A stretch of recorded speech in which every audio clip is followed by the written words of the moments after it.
Praise the lord. మన ప్రభును ప్రియరక్షకుడైన యేసుక్రీస్తు నామములో మీకు అందరికీ వందనాలు, శుభములు. ప్రతిరోజు ఉదయం దేవుని యొక్క వాగ్దానం ప్రకారం ఈరోజు దేవుడు మరొకసారి తన వాగ్దానం బయలుపరుస్తూ ఉంటున్నాడు. సామెతల గ్రంథము 8వ అధ్యాయము 17 వచనం. నన్ను ప్రేమించు వారిని నేను ప్రేమించుచుంటున్నాను. ప్రిద్దోని బిడ్డలరా, దేవుని వాక్యం తెలియజేస్తూ ఉంది, ఎవరైతే నన్ను ప్రేమిస్తున్నారో నేను వారిని ప్రేమించుచున్నాను అని లేఖన వాక్యం తెలియజేస్తూ ఉంటుంది. ఈరోజు దేవుడు నిన్ను నన్ను ప్రేమించడానికి ఆయన ఎప్పుడు కూడా సిద్ధంగా ఉన్నాడు. అయితే సహోదరా, నీవంటున్నావు కదా, దేవుని ప్రేమిస్తే దేవుడు మనల్ని ప్రేమిస్తాడా?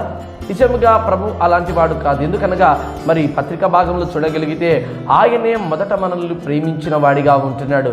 ఎందుకనగా దేవుడే ప్రేమస్వరూపిగా ప్రేమై ఉన్నాడు. ప్రిదోన్ బిడ్డలారా, మరి అలాంటి దేవుడు మనల్ని ఎందుకు ప్రేమిస్తున్నాడు, ఇంతగా ప్రేమిస్తున్నాడు? చూడండి, చుడుమనార చేతుల మీద నిన్ను చెక్కుకొని ఉన్నాను, నీ కొరకు నా కొరకు పరిమళ వాసనగా ఉండుటకు ఆయన తాను బలిగా అర్పణగా అంగీకరించేందుగా తన ప్రేమను చూపించేందుగా బలి అవ్వడానికి కూడా ఆయన సిద్ధంగా ఉన్నాడు, అయ్యాడు కూడా. ప్రిదోన్ బిడ్డలారా, మరి ఈ ఉదయకాలమందు నీవు దేవుణ్ణి ప్రేమిస్తుంటున్నావా?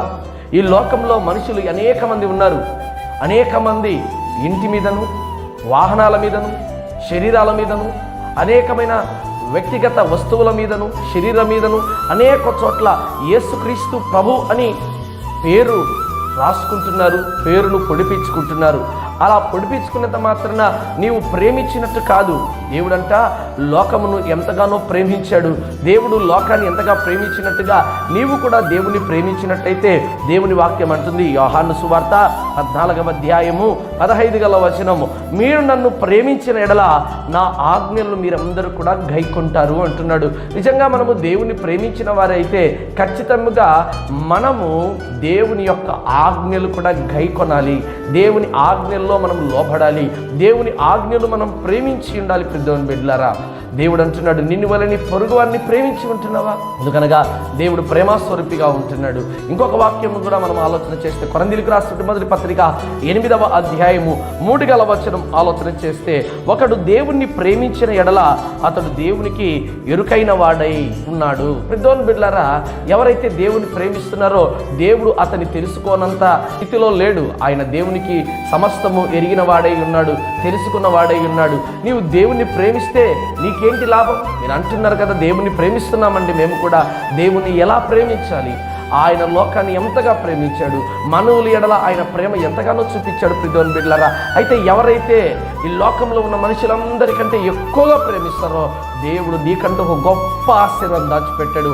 ఆ మాటను ఇక్కడ తెలియజేస్తా ఉంది. నిర్గమాకాండం 20వ అధ్యాయము 5-6 వచనాన్ని చూడగలిగితే, నన్ను ప్రేమించి నా ఆజ్ఞలు గైకొని వారికి 1000 తరముల వరకు కరుణించువాడనై ఉన్నాను అని అంటున్నాడు. నిజంగా దేవుని గనక మనం ప్రేమించేవాడిగా ఉండగలిగితే దేవుడు 1000 తరాల వరకు కరుణ, వాత్సల్యము, ప్రేమ చూపించేవాడిగా ఉన్నాడంట. ప్రిద్దోని బిడ్డలారా, ఈరోజు దేవుని యొక్క కరుణ నువ్వు పొందుకుంటున్నావా? 1000 తరాల వరకు నీతో పాటు నీ పిల్లల తరములు అన్నీ కూడా దేవుని కనికరం పొందుకునే స్థితిలోకి ఉండాలి.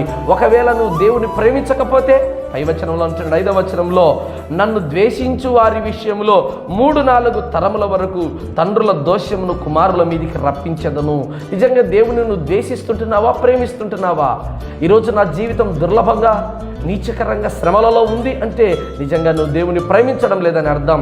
దేవుని ఎవరైతే ప్రేమిస్తున్నారో దేవుడు అంటున్నాడు, ఇదిగో 1000 తరాల వరకు నేను కరుణ, వాత్సల్యం చూపించేవాడిగా ఉంటాడు. ఈ ఉదయకాలంలో దేవుని ప్రేమించు, ఆయన నిన్ను ప్రేమిస్తున్నాడు.